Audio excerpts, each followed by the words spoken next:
Hello students, today will be discussing about myopia, जो कि recently news में भी था एंड इसका जो प्रिवलेंस है in East Asia, South East Asia and the world is increasing at an alarming rate, जो कि बच्चों के लिए स्पेशली उनका जो कहीं ना कहीं एक बहुत बड़ा फैक्टर है जो कॉमनली फाउंड है वो बच्चों में है।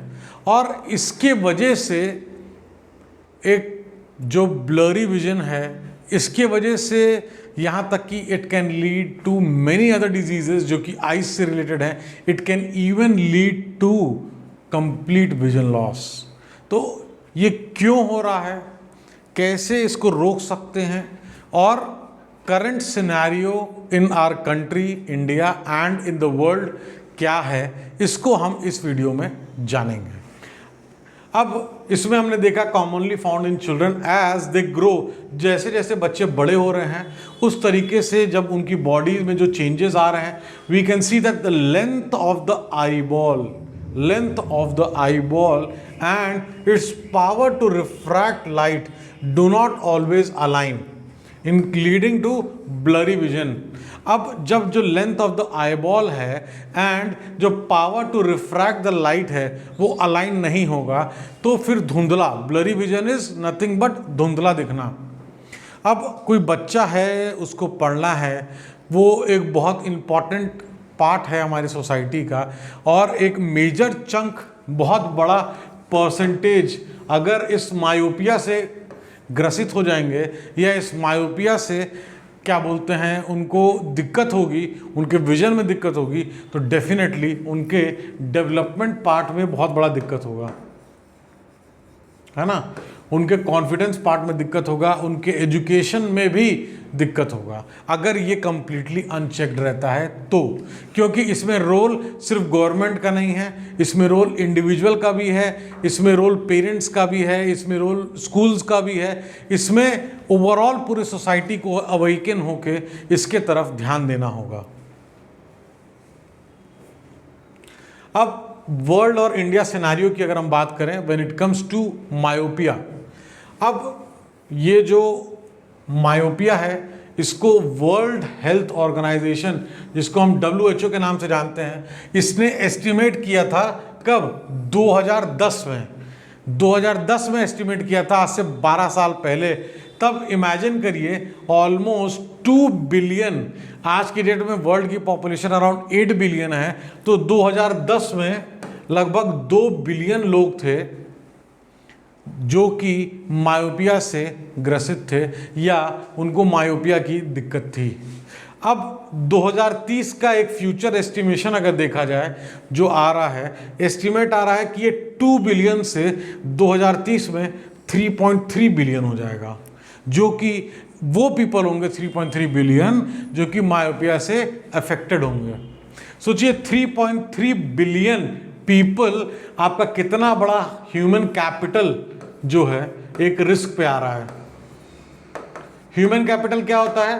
Human capital is nothing but जो हमारी जनता है, जो इंडिविजुअल्स हैं, वो पढ़ते हैं, वो बढ़ते हैं, वो अपने रिसोर्सेज को जो यूज़ कर रहे हैं, अपनी पढ़ाई, अपने टैलेंट को बाहर लेके आते हैं, जिससे सोसाइटी में जॉब क्रिएशन होता है, बेनिफिट्स होते हैं, मनी का जो सर्कुलेशन है वो और अच्छा होता है, वो कमाते हैं, फिर वो खर्च करते हैं, लोगों को एम्प्लॉय करते हैं, बहुत सी चीज़ें हैं।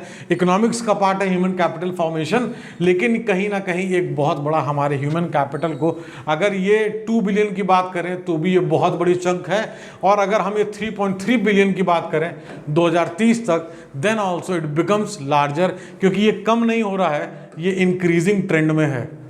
और अगर ये अनचेक्ड रहा तो बहुत बड़ी दिक्कत हो जाएगी। Can you imagine, currently we are around 8 billion people, 8 billion में 2 बिलियन 2010 में ही जो है इससे परेशान थे। तो इसमें भी 2 तरह की चीज़ें होती हैं। एक होती हैं कि स्पेक्टिकल्स, चश्मा लगाने से वो चीज़ें चेक में आ जाती हैं, लेकिन उसका कॉज अगर हमने रेक्टिफाई नहीं किया तो भी अगर वो प्रोग्रेसिव मायोपिया है तो प्रोग्रेसिव मायोपिया में और ज़्यादा दिक्कत है, क्योंकि वो इंक्रीजिंग फोल्ड में काम करता है, leading to glaucoma, leading to vision loss, leading to many other ophthalmology की डिजीज़। तो इसलिए इस पे अगर हम एक्शन नहीं लेंगे तो एक बहुत बड़ा लॉस हमारे कंट्री के लिए, हमारे वर्ल्ड के लिए हो सकता है। तो इट्स बेटर कि हम किसी चीज़ का वेट करें, we should get it checked right now.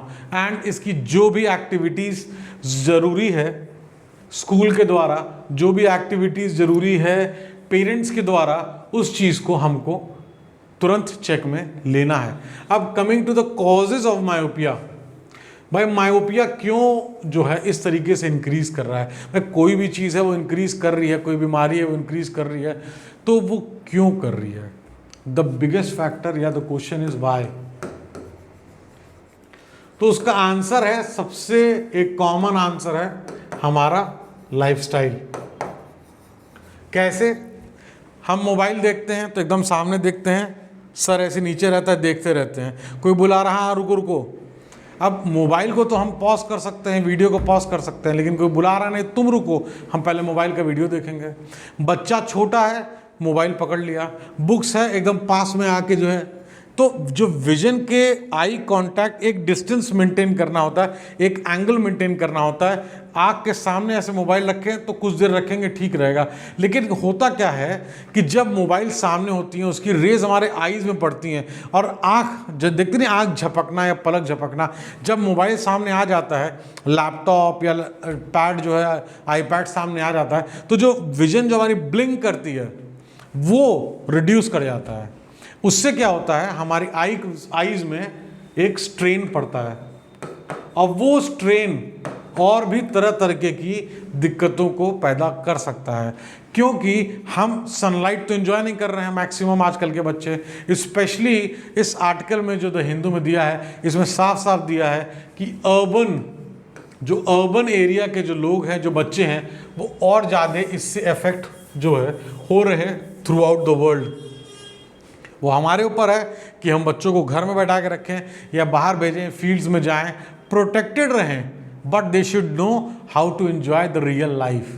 They should know the outdoor games also, in spite of even enjoying the games on the mobile by a specified time, but they should even know the probable and the most important factor of a game is health, which definitely tends to improve by many folds when it comes to the outdoor games and the physical activity involved in those games.